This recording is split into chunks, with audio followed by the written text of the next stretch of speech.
Modern Warfare 2, the newest Call of Duty game, is full of big action set pieces, armed enemies, and more than a few war crimes just like every other COD game. Remember, no Russian. It's marketed as a first-person shooter because, well, you shoot people in first person for a majority of the game. But I wanted to bend that a bit and see if you can make this first-person shooter simply first person by not shooting any bullets. Before we start, here are the rules for this playthrough. First, no shooting. Equipment is allowed, and melee kills are allowed. Anytime we shoot is not allowed. Basically, no right trigger. Second, no glitches. All of this is to be done legit. I'm playing this on Recruit difficulty, which might sound lame, but I'm only trying to see what is technically possible, and quite honestly, I find veteran difficulty in most COD games to be super tedious and straight up unfair. So you can imagine why I don't want that for a no guns playthrough. And that's it. So, with the rules in place, let's see if we can beat the 2022 remake of Call of Duty Modern Warfare 2 without shooting. The first mission, Strike, is pretty easy. You just run forward and then control a missile, which does not count because we don't actually fire it, just control it. The next mission, Wetwork, takes you to Amsterdam, and you don't even have to pick up a gun or draw a weapon in the dock, but you are going for a swim. Hey yo, look like I'm going for a swim. I just used some throwing knives for this part, and this mission flows right into Tradecraft, which is also in Amsterdam, but on the streets. For some reason, my bare fists were super ineffective, so I did draw my gun, but only to give the enemies a few taps and knock them out. Okay, just kidding, they're definitely dead. Borderline has you hop the wall, not into a better game, unfortunately, but into some town in Texas, and you basically just run through here, melee enemies as they come up, and that's kind of it.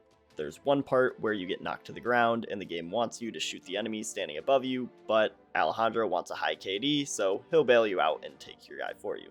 Cartel Protection is mostly straightforward, just run and... There's a part where you need to take cover in a house as the cartel descends on you and your allies, and you can do nothing here. Then you go down a hill, and if you run, you get shot and killed pretty much instantly, so you have to wait for your allies to shoot the enemies at the top of the hill, run down further, wait, rinse and repeat. It's kind of boring. Then you go up another hill, but you can actually reach these enemies and melee them, and that's really the only other issue in this level, so no bullets, we're still clean. Close air pretty quickly ruins our playthrough because there's really nothing you can do here other than shoot, since you're bound to an AC-130 for this entire mission. So now the question becomes, what is the fewest number of shots required to beat Modern Warfare 2?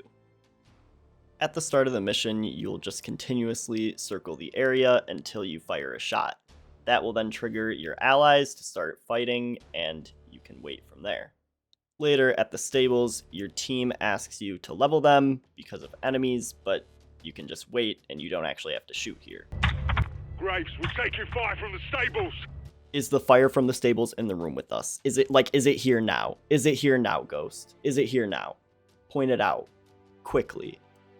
Next, the game halts progress at the greenhouse, and until you level it, you can't progress, so we need another shot here.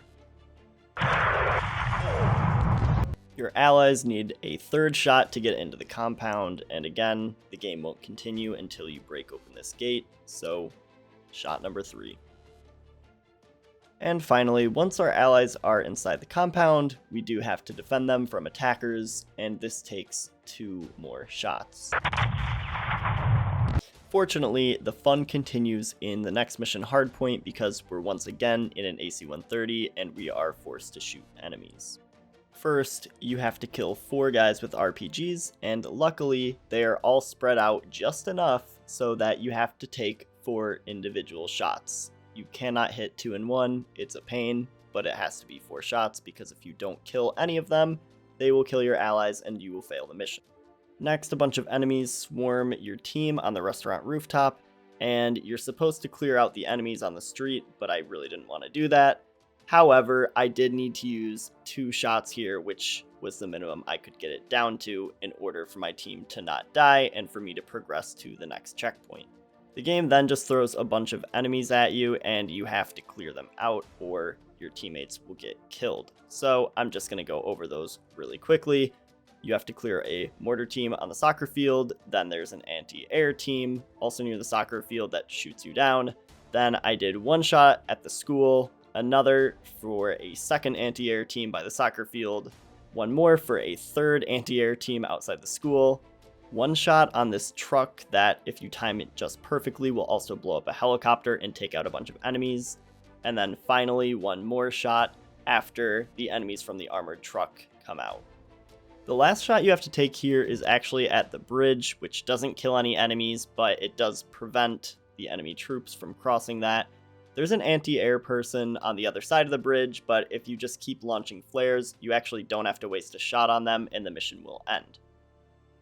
Of all the missions up until now, Recon by Fire is one that absolutely is designed to be used with a gun. It's a sniper mission, so right away, Price asks you to snipe a guy and he'll take the other, but like a polygamist, he takes them both out if you don't. A few minutes later, the same thing happens. Price will take both guys out. Then there's a sniper section where you're meant to take everyone out from far away, but you can run up and melee them while Price gives you support. Same thing with the lighthouse section, but the game devs hate me, so the enemies all have armor. It takes a bit more patience and is a bit more of a pain in the you-know-what, but it's doable. No other shooting is required on this level, but dealing with armored enemies and hand-to-hand combat is insanely frustrating. Up until now, the game has been pretty straightforward, and aside from the air support missions, we haven't had any major road bumps. Enter violence and timing. Helicopter, helicopter.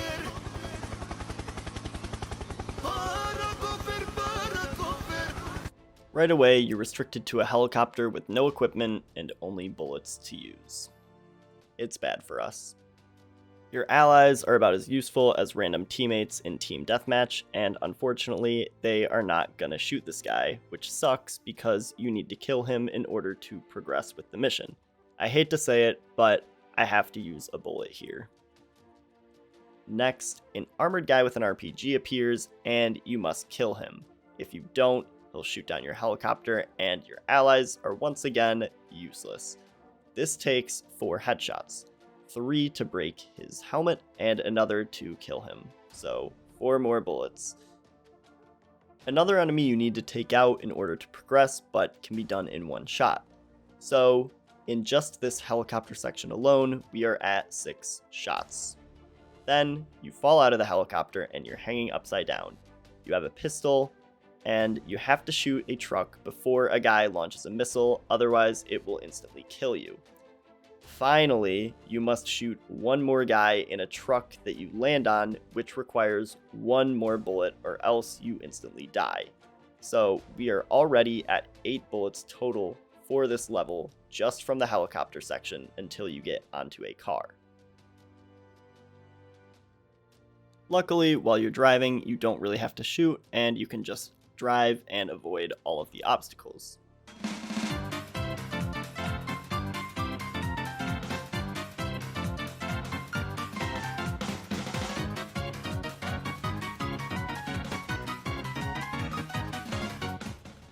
At the end, you rejoin Price, and you're put in the back of a truck. There's a machine gun truck behind you, which you need to take 3 shots with a launcher at, otherwise it will blow up your own car. After that helicopter mission from hell, our next mission is Sin Nombre, which is significantly less frustrating. You have a heart-to-heart with your bestie, you get to explore the compound, and no guns are required. You get some throwing knives and bottles to use, but you really don't even have to do too much combat, and you can be stealthy for the most part and just run through. Dark Water is another level where you're able to pretty easily run up and melee everyone who shoots at you. The shipping containers part is slightly annoying, but you also get so much cover from the moving crates, you can basically just run, and anyone who shoots at you, you can either hide from or probably melee them, so no issues here. Alone literally has a trophy for not using a gun in most of this mission, so suffice to say, it's not that bad. The developers finally took pity on me. At the end, you fight with Ghost, and I used some equipment, but it wasn't too bad, and I didn't have to use any bullets. Though, once a cutscene started, Soap used a pistol in the car, which is interesting to me because I never even picked one up.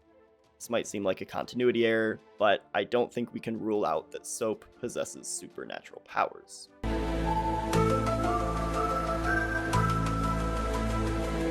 Well, we had a nice break the last few missions, but Prison Break is already testing me from the get-go. Your allies ask you to take out a sniper in the prison tower, and Ghost will take out the other. We'll have to take them out to get in. We? Who's we? There is no we. You basically have to shoot this guy here because no matter what, Ghost will not shoot first, and there's no other way to kill snipers without alerting enemies and instantly dying. If you try to alert enemies and hang back so that Ghost picks them off, you will die from a sniper shot out of nowhere. Is it Soap shooting from that car? Who knows? No matter where you hide though, you will get instantly killed. Super frustrating, but it's scripted, so you have to remain in stealth and kill the prison tower guards with the sniper. Next, Ghost will ask you to take out one of the guys on the ground with him, and you have to aim your gun to trigger Ghost to make his move, but you can actually melee this guy. Finally, there are 2 more guys that he will ask you to shoot, and no matter how fast I try to melee both of them, one of them always gets alerted, or another enemy nearby will look in their direction and get alerted.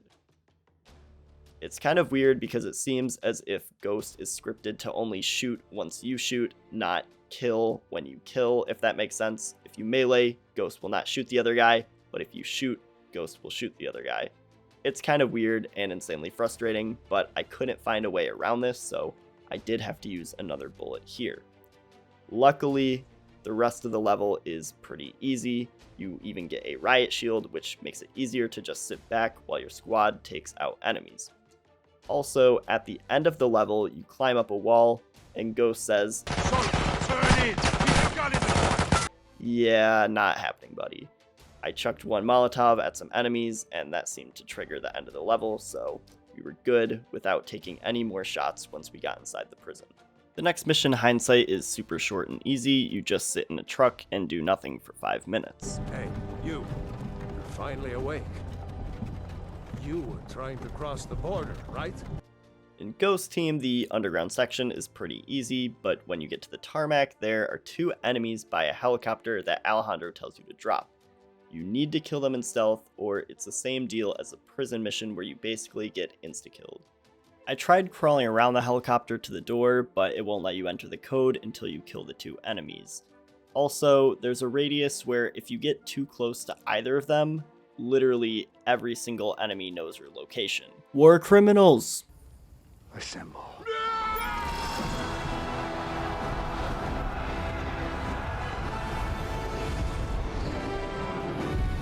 Yeah, I stood no chance against them. I tried killing the sniper above them with a smoke grenade, but you get hoarded by enemies and it's virtually impossible. The game really wants you to stay in stealth, and there's not much you can do about it. 1 bullet wasted. At the part where you get Valeria from the crate, takedown animation did 360 no scope, which I thought was kind of cool.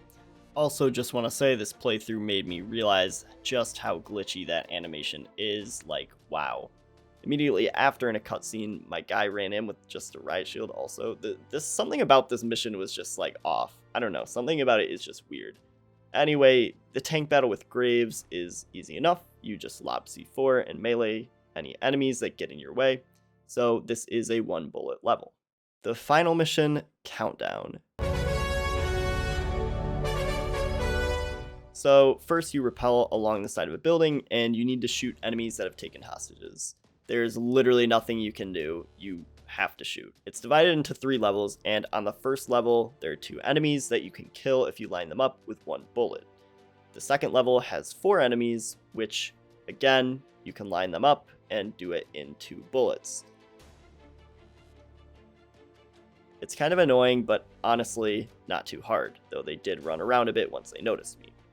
The last level has 5 enemies. I got 3 in 1, and then 2 in 1 with another shot. So that brings our total to 5 for this section. The rest of the mission, you once again can run through in melee until the very last playable part. You have to shoot a sniper rifle to kill Hassan and save Soap. You are across the street on a skyscraper, there's no equipment, and you can't really move, so there's no getting around this. That makes 6 bullets for this level, though I do feel pretty confident I can't get this down anymore. So to sum it all up, there are 6 missions where you need to shoot: Close Air, Hardpoint, Violence and Timing, Prison Break, Ghost Team, and Countdown. The grand total number of shots required to beat Modern Warfare 2 is 39. And those of you using this as a drinking game probably threw up or died after the second air support mission. Let me know what you guys think, and if you believe any of these levels can be beaten in fewer shots. As always, I appreciate it if you like and subscribe to Epic Cakes Gaming. These videos take a lot of effort, and I enjoy making them and want to make more. So thanks for watching, and I'll see you in the next one. Bye.